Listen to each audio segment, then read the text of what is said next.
صفائیاں بھی ہو رہی ہیں اور گھر جو ہے صاف ستھرا بھی کیا جا رہا ہے، اور پھر بچوں کو بھی ایک دن پہلے کپڑے استری کر کے رکھ لی جاتے ہیں کہ جب مہمان آئے تو گھر کے سارے لوگ اس کے آنے سے پہلے سارے اچھے اچھے کپڑے پہنے بیٹھے ہوں، تو جب آئے تو بھئی اس کا خوب بھرپور استقبال ہونا چاہیے۔ تو بس اوقات مہمان آتا ہے تو بندہ پھر ایسے مہمان کی قدردانی یوں بھی کرتا ہے، وہ گھر میں داخل ہوتا ہے تو اس کے اوپر پھول کی پتیاں برسائی جاتی ہیں۔ تو یہ جتنا بڑا مہمان ہوتا ہے اس کی اتنی ہی زیادہ قدردانی ہوتی ہے۔ رمضان المبارک ایک عظیم مہمان ہے جو سال بعد ہمارے پاس آتا ہے، اس کی اتنی ہی زیادہ قدردانی کی ضرورت ہے جتنے کہ اس کی شان ہے۔ ہمارے یہاں آج رمضان المبارک کے مہینے میں جو ہے وہ اس کی قدر نہیں ہوتی رمضان المبارک کی، حالانکہ بہت عظیم الشان مہمان ہے۔ اب دیکھیں، مہمان جب گھر میں آتا ہے تو خوشی سب کو ہوتی ہے، گھر کے بچوں کو بھی ہوتی ہے اور گھر کے بڑوں کو بھی ہوتی ہے۔ جب مہمان گھر میں آتا ہے تو خوشی بچوں کو بھی ہوتی ہے اور بڑوں کو بھی ہوتی ہے۔ اب دیکھو، بچوں کی خوشی اور ہوتی ہے اور بڑوں کی خوشی اور ہوتی ہے۔ بچوں کی خوشی یہ ہوتی ہے، کہتے مہمان آ رہا ہے آج گھر میں حلوہ پکے گا، مہمان آ رہا ہے آج چاول پکیں گے، مہمان آ رہا ہے آج گوشت پکے گا، یہ بچوں کی خوشی ہے۔ اور بڑوں کی خوشی کیا ہوتی ہے کہ مہمان آ رہا ہے، عظیم شان مہمان ہے، بھائی یہ دیکھیں یہ آیا کیوں ہے اور اس کے آنے سے ہم کیا فائدہ اٹھا سکتے ہیں۔ اگر کوئی بزرگ ہے، اگر کوئی خاندان کا بڑا ہے، اگر کوئی عظیم الشان ہستی ہے تو اس کے آنے پہ غور کرتے ہوئے آیا کیوں ہے، ہم نے اگر بلایا تو کیوں بلایا، وہ آ رہا ہے تو کیوں آ رہا ہے۔ تو جب وہ آتا ہے تو بچوں کی خوشی اپنے حساب سے ہوتی ہے اور بڑوں کی خوشی اپنے حساب سے ہوتی ہے۔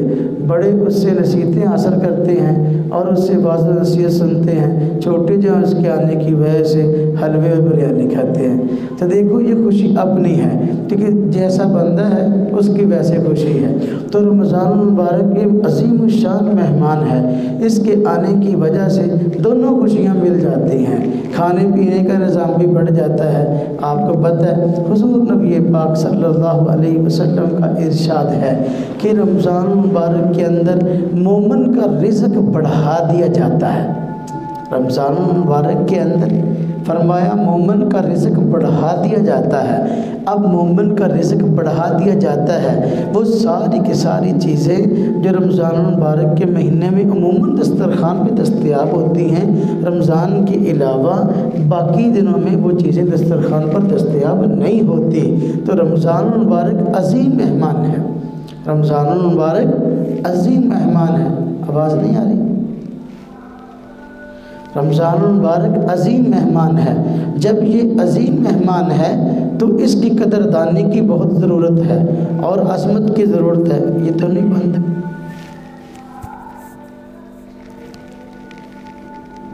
تو اس کی قدردانی کی ضرورت ہے۔ حدیث پاک میں حضور نبی پاک صلی اللہ علیہ وسلم نے ارشاد فرمایا کہ رمضان مبارک میں مومن کا رزق بڑھا دیا جاتا ہے۔ اب دیکھو خوشی یہ بھی نصیب ہو گئی کہ جو بچوں والی خوشی ہے کہ آج فلاں پکے گا اور فلاں پکے گا، بچوں والی خوشی بھی رمضان میں نصیب ہو جاتی ہے۔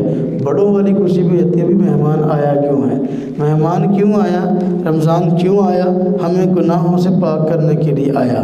حضور نبی پاک صلی اللہ علیہ وسلم کا ارشاد ہے، من صام رمضان ایمانا واحتسابا غفر له ما تقدم من ذنبه۔ جو بندہ ایمان کی حالت میں حساب و کتاب کے خوف سے اللہ پاک سے ملاقات کے شوق میں رمضان مبارک کے مہینے میں روزے رکھتا ہے، اللہ تبارک و تعالی اس کے تمام گناہوں کو معاف فرما دیتے ہیں۔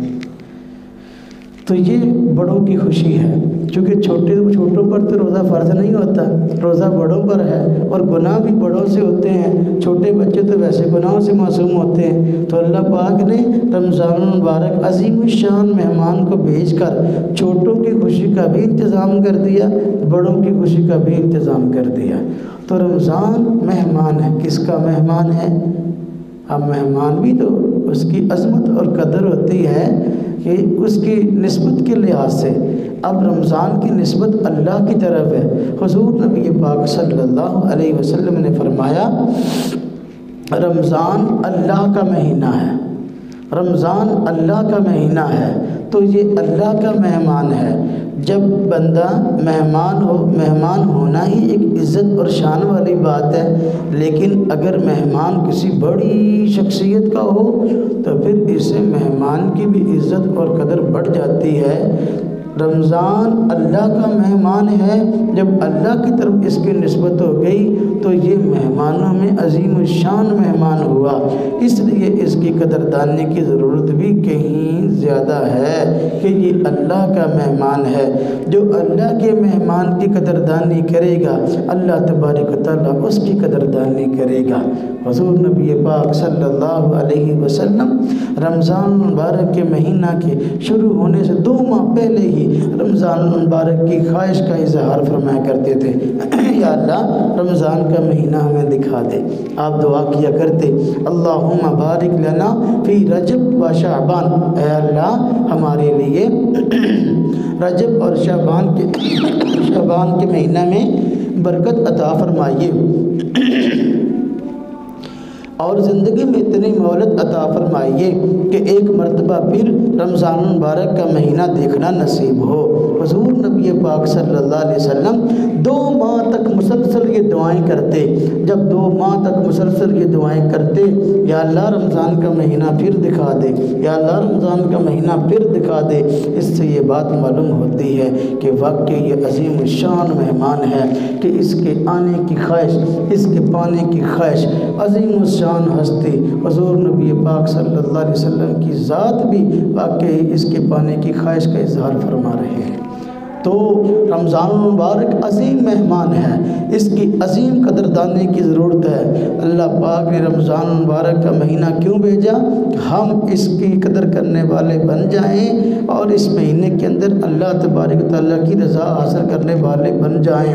مسلمان کے لیے گناہوں سے پاک ہونے کا بہترین ذریعہ رمضان ہے۔ اللہ تبارک و تعالیٰ نے رمضان المبارک کا مہینہ اس لیے دیا تاکہ بندے اپنے گناہوں کو بخشوانے والے بن جائیں۔ اللہ پاک نہیں چاہتے کہ کوئی مسلمان میرے پاس آئے تو وہ گناہوں سے لتڑا ہوا ہو۔ اللہ پاک بندے کو دنیا کے اندر گناہوں سے پاک کرنے کے مواقع فراہم کرتے ہیں۔ تو رمضان المبارک کا مہینہ بھی در حقیقت گناہوں سے پاک کرنے کے لیے اللہ پاک نے ایک موقع دے دیا کہ بھئی پتہ نہیں تمہاری زندگی کا یہ آخری رمضان ہو، پتہ نہیں اس سے پہلے زندگی میں، اس کے بعد زندگی میں کوئی اور رمضان دیکھنا نصیب ہو کہ نہ ہو، اس لیے رمضان مبارک کا مہینہ دے رہا ہوں، اس مہینے کے اندر اپنے گناہوں کو بخشوانے والے بن جاؤ۔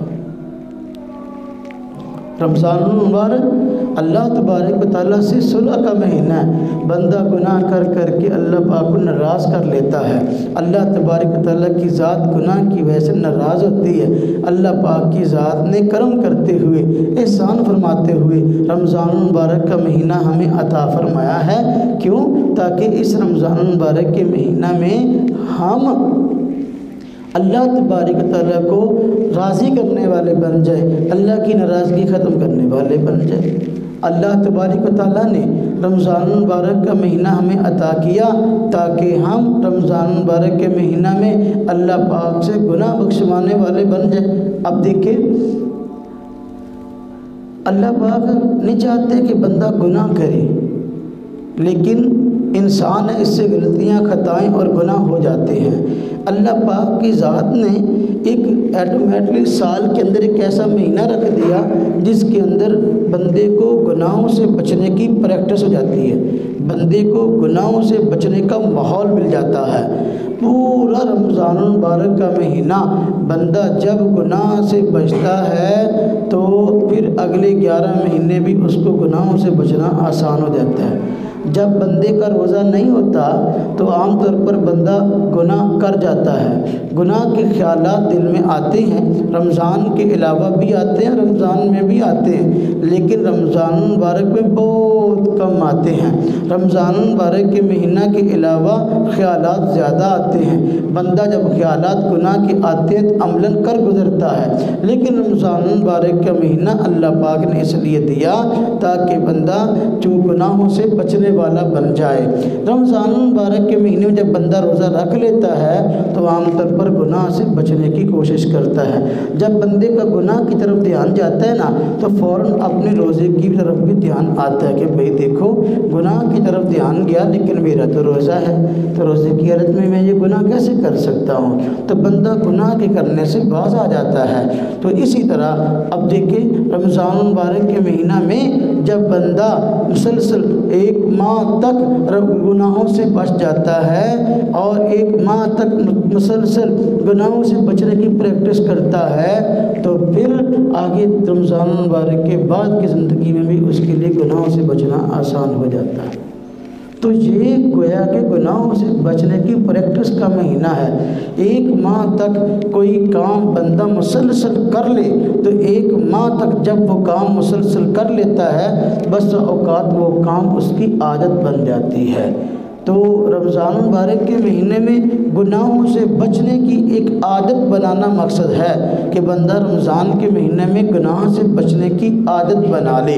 جب پورا مہینہ رمضان کے مہینے میں گناہوں سے بچنے کی عادت بنا لے گا تو اب باقی مہینوں میں اس کے لیے گناہوں سے بچنا آسان ہو جائے گا۔ تو یہ رمضان المبارک کا عظیم الشان مہینہ جو اللہ کا مہمان ہے، یہ اس کی عظمتیں اور اس کی قدریں ہیں، ہمیں چاہیے کہ ہم اس کی قدردانی کریں۔ رمضان المبارک کے مہینہ جب آتا ہے تو اب اللہ تبارک و تعالیٰ ایک تو بندے کے گناہ معاف کرنے کے لیے بیٹھے ہیں۔ بندہ جب رمضان کے مہینے میں روزہ رکھتا ہے اللہ پاک اس کے گناہوں کو معاف کر دیتے ہیں۔ اور دیکھو اس طرح میں عرض کر رہا تھا کہ باقی مہینوں میں بھی شیطان کا حملہ ہوتا ہے لیکن رمضان کے مہینے میں شیطان کا حملہ عموماً کم ہوتا ہے اور سرکش شیاطین قید کر دی جاتے ہیں۔ چھوٹے موٹے شیاطین رہتے ہیں، بڑے شیاطین کو قید کر دیا جاتا ہے۔ اللہ پاک ایک تو رمضان مبارک کے مہینہ میں بندے کو رمضان مبارک کے مہینے میں نیکیاں کرنے کے مواقع فراہم کر دیتے ہیں اور ساتھ گناہ کے جو ہے وہ کرنے کے اسباب ہیں تو اللہ تبارک ان کو کم کر دیتے ہیں۔ بندہ جب گناہ کرتا ہے عام طور پر اس کے پیچھے شیطان کے وساوس اور شیطان کا ہاتھ ہوتا ہے۔ شیطان بندے کے دل کے اندر برے وسوسے ڈالتا ہے، جب برے وسوسے ڈالتا ہے تو وہ گناہ کر بیٹھتا ہے۔ رمضان مبارک کے مہینے میں اللہ پاک شیاطین کو جو سرکش شیاطین ہیں اللہ پاک ان کو قید کر دیتے ہیں۔ حدیث پاک میں آتا ہے کہ ابلیس کو جو ہے نا بیڑیوں کے اندر جکڑ دیا جاتا ہے۔ اب شیطان کو جب بیڑیوں میں جکڑ دیا گیا رمضان مبارک کے مہینے میں اللہ کے بندوں کو اس طرح نہیں ورگلا سکتا جس طرح کہ رمضان کے علاوہ ورگلاتا ہے۔ تو یہ کرم پر کرم ہے، احسان پر احسان ہے کہ اللہ تبارک و تعالیٰ نے ایک تو یہ کیا کہ رمضان مبارک کے مہینہ میں ہمارے لیے نیکیاں کرنی آسان کر دی۔ نمبر 2 جو گناہوں کی طرف جانے والے اسباب تھے اللہ پاک نے اسباب بھی کم کر دی، اسباب بھی کم کر دیے، شیاطین کو جکڑ دیا تاکہ وہ نہ بندے کو اکسائیں اور نہ بندہ گناہ کرے۔ آپ کے جی میں یہ بات آتی ہوگی کہ دیکھو آپ کہتے ہیں کہ رمضان کے مہینے میں شیطان جکڑ دی جاتے ہیں تو پھر بہت سارے لوگ تو ایسے ہیں جو رمضان کے علاوہ جس طرح رمضان کے علاوہ گناہ کرتے ہیں اور رمضان کے مہینہ میں بھی گناہ کرتے ہیں۔ تو پھر اگر شیطان جکڑ دیا گیا تو پھر رمضان میں گناہ کیسے کر لیتے ہیں؟ تو میرے بھائیوں گناہ تو بندہ اپنے اختیار سے کرتا ہے لیکن ہوتا یہ ہے جو سرکش شیاطین ہیں تو سرکش شیاطین رمضان میں جکڑ دیے جاتے ہیں۔ تو اب جب بندہ رمضان میں گناہ کرتا ہے تو وہ عام طور پر ایک تو شیطان کے بہکانے کی وجہ سے نہیں کرتا بلکہ اپنی بری عادت کی وجہ سے کرتا ہے 11 مہینے گناہ کر کر کے بندے کی گناہ کی عادت پڑ چکی ہوتی ہے، تو اب جو اگر رمضان میں گناہ کرتا ہے تو شیطان کے بہکانے کی اس کو ضرورت نہیں پڑتی، وہ اپنی عادت کی، اس گناہ کرنا اس کی عادت بن جاتی ہے، اس کی روٹین بن جاتی ہے، اس لیے اپنی روٹین کی وجہ سے گناہ کرتا ہے، اپنی عادت کی وجہ سے کرتا ہے۔ اور حدیث پاک میں جو ہے اس میں سرکش شیاطین کے جکڑنے کا تذکرہ موجود ہے، لیکن چھوٹے شیاطین کو نہیں جکڑا جاتا، چھوٹے موٹے پھر رہے ہوتے ہیں، تو اس میں چھوٹے موٹے سرکش شیاطین کی کارروائی کو بھی دخل ہوتا ہے۔ بہرکیف رمضان مبارک کا مہینہ یہ عظیم الشان مہینہ ہے، اللہ تبارک و تعالیٰ نے یہ مہینہ مسلمانوں کو اس لیے عطا فرمایا کہ مسلمان اس مہینے کی قدر کرتے ہوئے اس مہینہ میں گناہ سے بچنے والے بن جائیں۔ اب اللہ تبارک و تعالیٰ بندے کو یہ موقع دیتے ہیں، آپ دیکھیں زندگی کا پتہ نہیں ہے کتنی ہے اور کتنی نہیں ہے، بسا اوقات بندہ کسی وقت کوئی نیکی کرنا چاہتا ہوتا ہے لیکن اس کو موقع نہیں ملتا۔ خوش نصیب ہے وہ بندہ کہ جو نیکی کرنا چاہے اور اس کو نیکی کرنے کا موقع بھی مل جائے۔ رمضان المبارک کا مہینہ اب ہماری زندگی میں آ رہا ہے، تو اب دیکھیں اپنے ہم خاندان میں غور کریں، محلے میں غور کریں، علاقے والوں میں غور کریں، کتنے لوگ ایسے تھے جو پچھلے رمضان میں ہمارے اندر موجود تھے لیکن اس رمضان میں ہمارے پاس موجود نہیں ہے۔ وہ بھی یہ سمجھتے تھے ابھی ہماری زندگی بہت لمبی ہے، ابھی ہم نے بہت لمبا جینا ہے، تو ہماری زندگی میں پتہ نہیں کتنی مرتبہ رمضان آئیں گے، تو وہ بھی یہ سمجھتے تھے، لیکن وہ پچھلا رمضان جو تھا وہ ان کی زندگی کا آخری رمضان ثابت ہوا۔ اب ہم جو زندہ ہیں کیا ہمیں پتہ ہے کہ ہم نے آئندہ کئی رمضان اپنی زندگی میں دیکھنے نہیں، بھئی اس کی تو کوئی گارنٹی نہیں ہے، ہو سکتا ہے کہ یہ رمضان ہماری زندگی کا آخری رمضان ہو۔ یہ شب برات گزری ہے نا جی شعبان کی 15ویں تاریخ، شب برات میں کیا ہوتا ہے؟ اس میں اللہ تبارک و تعالیٰ پورا سال جو لوگ اگلے سال فوت ہونے والے ہیں حضرت اسرائیل کو اس کی لسٹ دے دیتے ہیں، تو حضرت اسرائیل کو پورے سال کا کام مل جاتا ہے کہ اگلے سال اب فلاں اگلی شب برات تک فلاں لوگوں کی جان نکالنی ہے۔ اب پتہ نہیں اس لسٹ کے اندر ہم میں سے اور آپ میں سے کس کس کا نام آیا ہوا، اس لیے پتہ نہیں اس لسٹ میں سے ہم میں کون کون ہے، تو ہو سکتا ہے یہ رمضان ہماری زندگی کا آخری رمضان ہو، اس لیے اس کی قدردانی کرنی چاہیے اور اس کے اندر جتنے نیک اعمال ہو سکتے ہیں ہم کرنے والے بن جائیں۔ حضور نبی پاک صلی اللہ علیہ وسلم نے رمضان المبارک کے ناقدر بندے کے حق میں بد دعا فرمائی ہے۔ صحابہ کرام فرماتے ہیں حضور نبی پاک صلی اللہ علیہ وسلم ایک مرتبہ مسجد نبوی میں تشریف لائے تو آپ نے اپنے ممبر شریف کی پہلی سیڑھی پر قدم رکھا تو فرمایا آمین، دوسری سیڑھی پر قدم رکھا تو فرمایا آمین، تیسری سیڑھی پہ قدم رکھا تو فرمایا آمین۔ جب آپ نے اس طرح 3 سیڑھیاں اپنے ممبر کی چڑھی اور اس پہ آمین کہا، صحابہ کرام اس پہ حیران ہوئے اور انہوں نے آپ صلی اللہ علیہ وسلم سے پوچھ لیا۔ صحابہ کرام کی عادت تھی کہ جب ان کو کوئی بات سمجھ میں نہ آتی دین کی تو فوراً آپ صلی اللہ علیہ وسلم سے پوچھ لیا کرتے تھے، تو جب آپ نے اس ممبر کی سیڑھیاں چڑھی اور تینوں پر آمین کہا تو صحابہ کرام نے پوچھا حضور یا رسول اللہ صلی اللہ علیہ وسلم آپ نے 3 مرتبہ آمین کیوں فرمایا؟ فرمایا کہ جبریل آئے تھے اور جبریل نے آ کر جو ہے وہ 3 بد دعائیں کی اور میں نے اس پہ آمین کہی۔ صحابہ نے پوچھا وہ 3 بد دعائیں کون سی تھیں؟ تو آپ نے فرمایا حضرت جبریل نے فرمایا تباہ و برباد ہو وہ شخص کہ جس کی زندگی میں رمضان المبارک کا مہینہ آئے لیکن پھر بھی رمضان المبارک کے مہینے میں وہ اللہ تعالیٰ سے توبہ کر کے اپنے گناہوں کو نہ بخشوائے۔ تو میں نے کہا آمین۔ ایک بات تو یہ تھی، یعنی تباہ و برباد ہو بندہ جس کی زندگی میں رمضان کا مہینہ آیا لیکن اس نے اس کی قدر نہ کی اور اس نے اس کے اندر نیک اعمال کر کے اللہ کو توبہ کر کے اپنے گناہوں کو معاف نہ کیا، اپنی معافی کا سامان فراہم نہ کیا۔